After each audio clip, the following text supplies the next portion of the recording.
Bonjour et bienvenue pour ce nouvel épisode de la liste INCI. Aujourd'hui, nous parlons d'un nouvel ingrédient, le sorbitol. Le sorbitol, malgré que son nom vient du sorbier, est aussi présent dans plusieurs fruits tels que la prune, la pêche et principalement les pruneaux, mais il est aussi sécrété par notre corps. Le sorbitol est un édulcorant, il a donc un pouvoir sucrant. Il est beaucoup utilisé dans les régimes notamment parce que dans les régimes, le saccharose, le sucre, ce qu'on essaye d'éviter, le sorbitol peut y pallier car il est 25% de fois moins calorique. Donc il est beaucoup utilisé dans ce domaine. On le trouve aussi comme agent de texture en alimentaire pour faire des textures molles, telles que par exemple les bonbons. Le sorbitol est également utilisé dans le milieu médical.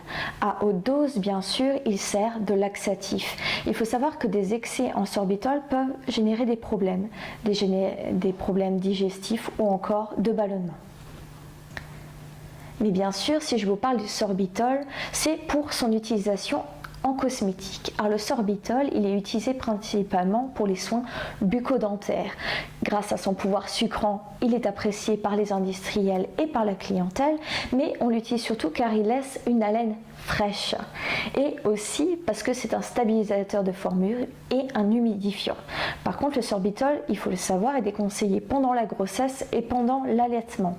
Maintenant, ce que je trouve intéressant au niveau du sorbitol, alors c'est un ingrédient qui, comme beaucoup d'autres, n'est pas dangereux à petite dose, mais il est quand même intéressant de savoir qu'il a des effets au niveau digestif à haute dose.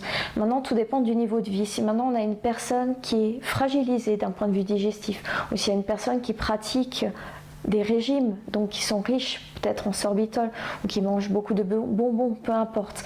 En tout cas, si vous avez des problèmes intestinaux, des problèmes de ballonnement, ça peut être une piste d'observer ces ingrédients qui ont quand même petit palier par petit palier peuvent avoir des effets.